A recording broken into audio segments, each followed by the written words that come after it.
अस्सलाम वालेकुम friend, bag Ali बाबा real estate channel में खुश आमदीद। ये पाकिस्तान का नंबर 1 लर्निंग चैनल है। इस चैनल पर आपको रियल एस्टेट के वाले से बताया जाता है। आप रियल एस्टेट के रिलेटेड सीखना चाहते हैं, लर्न करना चाहते हैं तो इस चैनल के साथ जुड़े रहें।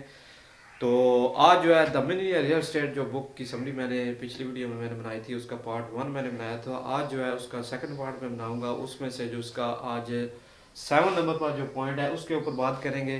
पिछली वीडियो में हमने जो है वो बात की थी, जो है आपने रियल एस्टेट में वाई क्लियर करना है, उसका क्राइटेरिया क्लियर करना है। उसके बाद आपने जो है वो वेरीफाई योर टर्म, उसको आपने क्लियर करना है। आपने अगर वो वीडियो नहीं देखी तो आप रिप्ले लिस्ट में जाकर वीडियो देख सकते हैं। तो आज इसका जो 7 नंबर पर पॉइंट है वो ये है कि बिल्ट अप जो है आपने करना है, नेटवर्क बिल्ड करना है।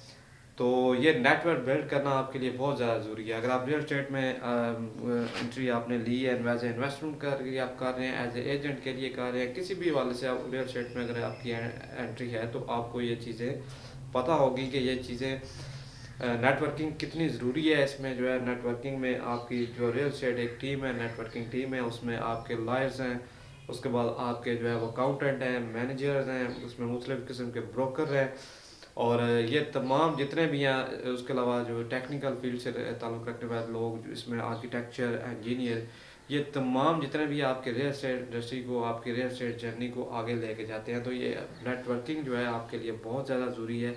तो आपको एक टीम बिल्ड करनी है इस वाले से।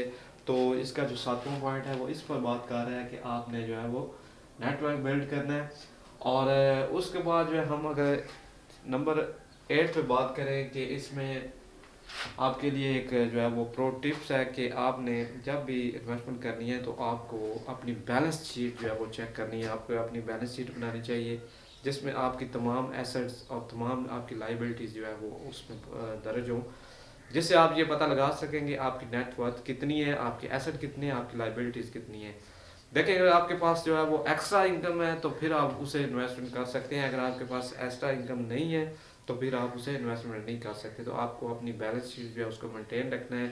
अपने एसेट्स और लाइबिलिटीज़ को आपने वो मद्देनज़र रखते हुए आपने फिर जाके रियल एस्टेट में इन्वेस्टमेंट करते हैं। ऐसे नहीं कि आपके पास आपके जो होम बजट है उसमें आपके जो आपकी जो नीड्स है उसके जरिए आपके जो पैसे हैं आप उसको रियल एस्टेट में इन्वेस्टमेंट आपको नहीं करने चाहिए, ना ही आप वो उसमें रियल एस्टेट में इन्वेस्टमेंट कर सकते हैं।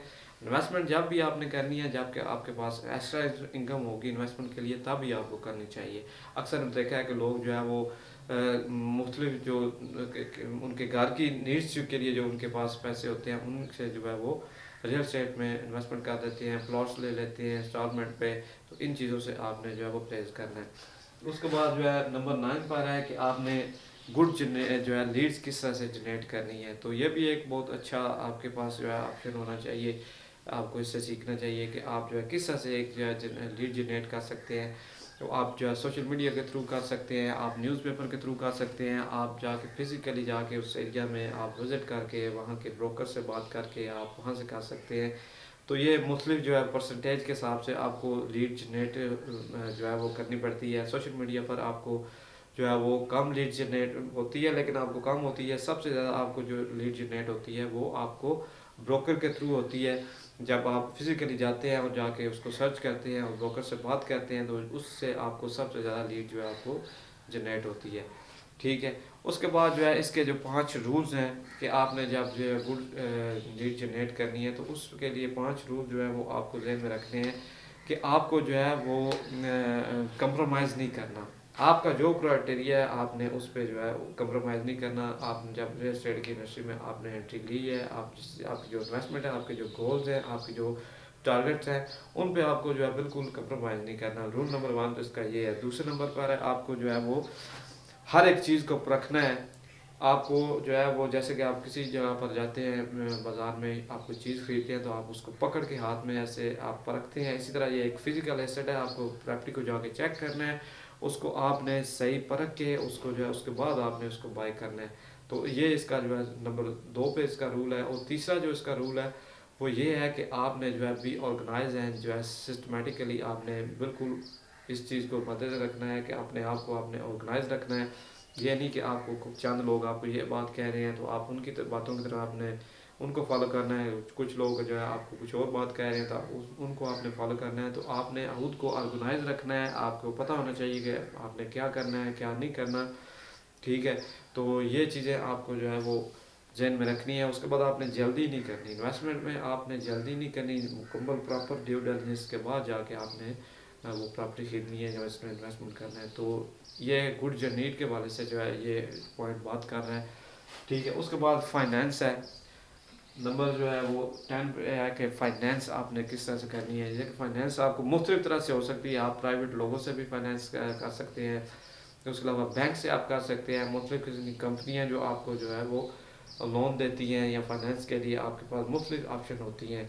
तो आपको ये भी क्लियर होना चाहिए कि आप जो है ये क्यों इन्वेस्टमेंट कर रहे हैं, और आपको जिस रियल एस्टेट इंडस्ट्री में आपने एंट्री ली है, जो आप प्रॉपर्टी खरीद रहे हैं, आपने इससे जो है वो बाहर कैसे निकलना है, इसमें आपने एंट्री किस तरह से करनी है, इससे आपने एग्जिट किस तरह से करना है। तो ये चीज़ आपको जहन में रखनी चाहिए।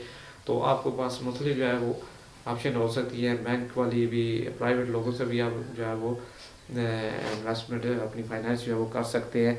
तो ये पॉइंट जो है ये फाइनेंस के रिलेटेड बात कर रहा है। उसके बाद जो है इसका जो लास्ट पॉइंट है वो ये है कि आपने प्रॉपर्टी होल्ड करनी है या आपने उसे सेल करना है। ये आपको पहले डिसाइड करना चाहिए। पिछली वीडियो में भी मैंने जो है वो पिछली बुक की जो समरी है उसमें आपको बताया था कि आपको प्रॉपर्टी खरीदने से पहले ये आपको डिसाइड करना है कि आपने प्रॉपर्टी होल्ड करनी है या उसको सेल करना है। तो ये दोनों ऑप्शन आपके जहन में होनी चाहिए। तो जब इस तरीके से मुकम्मल जो है इसके जो जो रूल्स हैं उनके मुताबिक आप कोई भी इन्वेस्टमेंट करेंगे तो आप कभी भी लॉस में आपको नहीं होगा।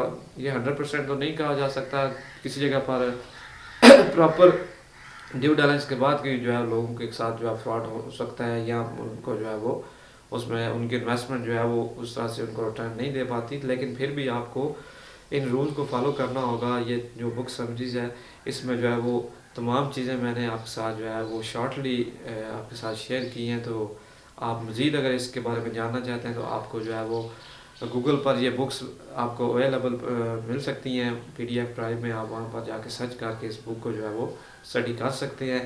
तो अगर आपको मेरी ये वीडियो अच्छी लगी हो तो मेरे चैनल को लाइक करें, सब्सक्राइब करें। नेक्स्ट वीडियो के लिए जाते हैं।